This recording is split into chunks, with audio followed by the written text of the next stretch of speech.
Consider the following statements. Consider the following statements. यहाँ पे दो स्टेटमेंट्स दिए हुए।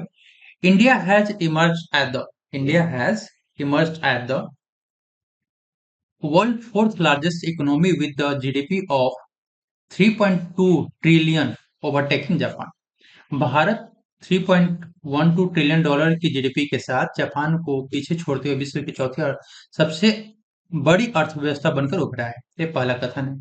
सेकेंड स्टेटमेंट है, India is on track to surpass Germany within the next 3 years, reaching an estimated GDP of 6.7 trillion by 2030। तो भारत अगले 3 वर्षों में जापान जर्मनी को पीछे छोड़ने की राह पर है और 2030 तक इस अनुमानित जो जीडीपी है 6.17 ट्रिलियन डॉलर तक पहुंचने की संभावना है। यहाँ पर दो स्टेटमेंट्स आपके दिए हुए हैं, सही बताना है कौन कौन से स्टेटमेंट्स दिए हैं। सो फर्स्ट स्टेटमेंट क्या है कि इंडिया वर्ल्ड की फोर्थ लार्जेस्ट इकोनॉमी बन चुकी है। कितने जीडीपी के साथ? 3.12 ट्रिलियन के डॉलर के साथ, और इसने जापान को ओवरटेक किया। सो यहाँ पर जो फोर्थ लार्जेस्ट है सही है, जापान को ओवरटेक किया ये भी सही है, लेकिन जो आपका डेटा यहाँ पर दिख रहा है 3.12 ट्रिलियन डॉलर का, यहाँ पर ये 3.12 ट्रिलियन डॉलर नहीं है, ये आपका यहाँ पर है 4.18 ट्रिलियन डॉलर। ठीक है, 4.18 ट्रिलियन डॉलर के साथ वर्ल्ड की फोर्थ लार्जेस्ट इकोनॉमी बनी है। क्लियर है? सो फर्स्ट स्टेटमेंट आपका रॉन्ग होता है। सेकेंड स्टेटमेंट क्या है कि इंडिया 2030 तक जर्मनी को सरपास करके कर जाएगी, और उसके जो जीडीपी है 6.17 ट्रिलियन की हो जाएगी।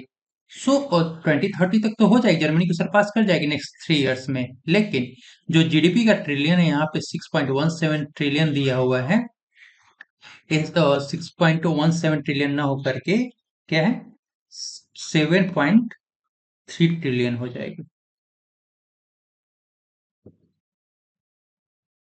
और ये 2030 तक हो जाएगा। ठीक है, सो सेकंड स्टेटमेंट पे यहाँ पे इस बेस पर रॉन्ग होता है। आंसर क्या हो जाएगा? करेक्ट पूछा है तो करेक्ट इसमें से कोई भी नहीं, नन ऑफ द एबव। ठीक है, नेक्स्ट नेक्स्ट क्वेश्चन है आपका यहाँ पर, कंसिडर द फॉलोइंग स्टेटमेंट्स। यहाँ भी दो स्टेटमेंट्स आपके दिए हुए हैं। Poland has announced plan to construct $4.3 billion multi layer anti drone defence system along its western border. Poland ने अपनी पश्चिमी सीमा के साथ 4.3 अरब डॉलर की बहुस्तरीय एंटी ड्रोन रक्षा प्रणाली के निर्माण की योजना की घोषणा की है इसने। सेकेंड स्टेटमेंट है यहाँ पर कि anti drone system use only electronic jamming not kinetic weapons. तो एंटी ड्रोन प्रणाली केवल इलेक्ट्रॉनिक जैमिंग का उपयोग करती है, न कि काइनेटिक हथियारों। तो दो स्टेटमेंट्स हैं, दो कथन दिए हुए हैं, यहाँ पर सही बताने हैं कि क्या कौन कौन सा सही होगा। ठीक है, फर्स्ट स्टेटमेंट में देखते हैं कि पोलैंड ने अनाउंसमेंट किया है कि वो एक एंटी ड्रोन डिफेंस सिस्टम बनाएगा, लेकिन कितने पैसे में बनाएगा? यहाँ पर स्टेटमेंट में मेंशन किया हुआ है 4.3 बिलियन डॉलर का। सो यहाँ पर 4.3 बिलियन डॉलर ना होकर के ये आपका है dollar 2.2 billion dollar, 2.2 billion dollar. ठीक है, सेकेंड स्टेट, और हाँ इसी में और है यहाँ पे कि वेस्टर्न बॉर्डर वेस्टर्न बॉर्डर के साथ नहीं है, इसका अपना करेगी ईस्टर्न बॉर्डर के साथ, ईस्टर्न बॉर्डर के साथ। फिर इस स्टेटमेंट में दो पॉइंट्स यहाँ पे रॉन्ग है, सीधे आपका स्टेटमेंट रॉन्ग होता है। सेकेंड स्टेटमेंट है यहाँ पर कि जो एंटी ड्रोन सिस्टम है use only electronic jamming and not kinetic weapons. So anti drone system में बहुत इलेक्ट्रॉनिक जैमिंग और काइनेटिक वेपन्स दोनों यूज होते हैं, बहुत दोनों यूज होते हैं। ठीक है, इसलिए स्टेटमेंट भी आपका रॉन्ग है। आंसर क्या हो जाएगा? करेक्ट पूछा है, करेक्ट इसमें से कोई नहीं है, आंसर क्या हो गया? D, none of the above. Next next question है आपका यहाँ पर, कंसिडर द फॉलोइंग स्टेटमेंट्स दिए हुए। Iraq has successfully placed 3 domestically developed satellites using Russian Soyuz rocket into low Earth orbit. Iraq ने रूसी सोयूज रॉकेट की सहायता से स्वदेशी रूप से विकसित 3 उपग्रहों को सफलतापूर्वक निम्न पृथ्वी कक्षा लो अर्थ ऑर्बिट में स्थापित किया। ये फर्स्ट स्टेटमेंट। सेकेंड स्टेटमेंट है low earth orbit typically ranges from 320 kilometre to 5000 kilometre above the earth surface. तो जो निम्न पृथ्वी कक्षा है सामान्यतः पृथ्वी की सतह से लगभग 320 किलोमीटर से 5000 किलोमीटर की ऊंचाई तक फैला हुआ है।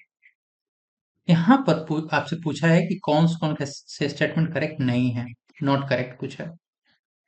सो फर्स्ट स्टेटमेंट देखते हैं। फर्स्ट स्टेटमेंट है आपका यहाँ पर सो इराक ने नहीं ये किया है ईरान के द्वारा। ईरान ईरान के द्वारा 3 डोमेस्टिक डेवलप्ड सैटेलाइट्स का प्रक्षेपण किया गया है और रशियन सोयुज रॉकेट्स के हेल्प से उनको लो अर्थ ऑर्बिट्स में स्थापित किया गया। ये और जो रॉकेट्स हैं इनके 3 सैटेलाइट्स हैं बेसिकली, जो 3 सैटेलाइट्स हैं इनका नाम है पाया, जफर 2, जफर 2 और कौसर। ये सेकेंड यूनिट ऑफ कौसर जिसको रशियन सोयुज रॉकेट से भेजा गया है। सोयुज रसिया का, ठीक है, सोयुज रॉकेट से भेजा गया। सो फर्स्ट स्टेटमेंट यहाँ पे गलत है। सेकेंड स्टेटमेंट क्या है? सेकेंड स्टेटमेंट यहाँ पे low earth orbit typically ranges from 320 kilometre to 5000 kilometre above the earth surface.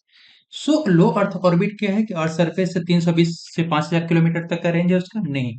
यहाँ पर जो है जो रेंज है इसका लो अर्थ ऑर्बिट का 160 किलोमीटर से लेकर के 160 किलोमीटर से लेकर के 2000 किलोमीटर तक, से लेकर के 2000 किलोमीटर।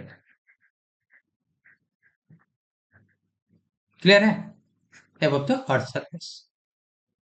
सो इस को देखते हुए इस सेकेंड स्टेटमेंट में आपका रॉन्ग है। पूछा क्या है? Which of the statement given above are correct? Not correct. Not correct में क्या है कि फर्स्ट भी नॉट करेक्ट है, सेकंड भी नॉट करेक्ट है, तो आंसर आपका सी हो गया, both A and B. Next है आपका consider the following statement. PV Sindhu has been elected chair of badminton world federation athletes commission for the 2027 to 2030 term. PV Sindhu को 2027 से 30 अवधि के लिए badminton world federation BWF athletes commission के अध्यक्ष चुनी गई। PV Sindhu on Olympic silver in 2020 and bronze in 2060। So PV Sindhu ने ओलंपिक में 2020 ओलंपिक में रजत पदक और 2016 ओलंपिक में कांस्य पदक जीता।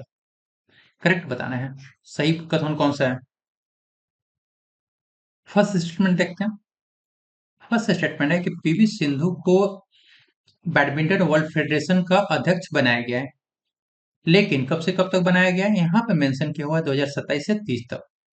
सो 2027 से 30 नहीं होकर के यहाँ पे है 2026 से लेकर के 29 तक का 3 इयर्स का इनका ड्यूरेशन, 2029 तक। इसलिए ये फर्स्ट स्टेटमेंट आपका यहाँ पे रॉन्ग होता है। सेकेंड स्टेटमेंट है कि पीवी सिंधु ने ओलंपिक 2020 के ओलंपिक में सिल्वर जीता था और 16 में ब्रॉन्ज जीता था, ठीक है।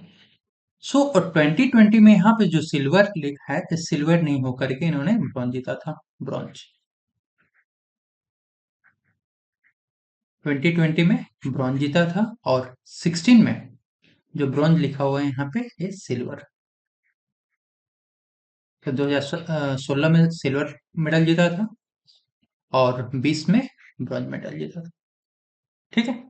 सो सेकेंड स्टेटमेंट भी आपका यहाँ पे रॉन्ग होता है। करेक्ट पूछा है, करेक्ट इसमें कोई भी नहीं, आंसर आपका डी हो गया, none of the above. Next आपका क्वेश्चन है यहाँ पर कि कंसिडर द फॉलोइंग स्टेटमेंट्स। दो स्टेटमेंट्स यहाँ भी लिखे हुए। फर्स्ट है कि Rajasthan government has launched a new digital communication platform जिसका नाम है e Swasthya Samvad, aimed at strengthening governance, transparency, coordination in the state of medical education system. तो राजस्थान सरकार ने राज्य की चिकित्सा प्रणाली में शासन पारदर्शिता समन्वय को सुदृढ़ करने के उद्देश्य से ई स्वास्थ्य संवाद नामक नया डिजिटल संचार मंच शुरू किया। सेकेंड स्टेटमेंट कि medical education is union list under the India federal structure. Bharat की संघीय संरचना के अंतर्गत जो चिकित्सा शिक्षा है केंद्रीय संघ सूची का विषय है। करेक्ट बताना है, करेक्ट कौन सा है। इसमें फर्स्ट वाला स्टेटमेंट है कि राजस्थान गवर्नमेंट के द्वारा आपका ई स्वास्थ्य संवाद डिजिटल प्लेटफॉर्म शुरू किया गया है, डिजिटल कम्युनिकेशन प्लेटफॉर्म है, ये शुरू किया गया। फर्स्ट स्टेटमेंट सही है। सेकेंड स्टेटमेंट है यहाँ पर मेडिकल एजुकेशन यूनियन लिस्ट में आता है अंडर इंडिया फेडरल स्ट्रक्चर। ये रॉन्ग है। क्यों रॉन्ग है? क्योंकि ये जो मेडिकल एजुकेशन है कंकरेंट लिस्ट में आता है, कंकरेंट लिस्ट में आता है लिस्ट। ठीक है। जो तीन लिस्ट होते हैं, यूनियन लिस्ट हो गया, आपका स्टेट लिस्ट हो गया, कंकरेंट लिस्ट हो गया। करेक्ट पूछा है, करेक्ट आपका ए ओनली फर्स्ट। ठीक है। फ्रेंड्स, ये कुछ क्वेश्चंस थे आपके एग्जाम के पॉइंट ऑफ व्यू से। आपसे रिक्वेस्ट है कि एज ए सपोर्ट चैनल को सब्सक्राइब करके वीडियो को लाइक करके अपने दोस्तों के साथ शेयर कर दीजिए। मिलते हैं नेक्स्ट वीडियो। Thank you.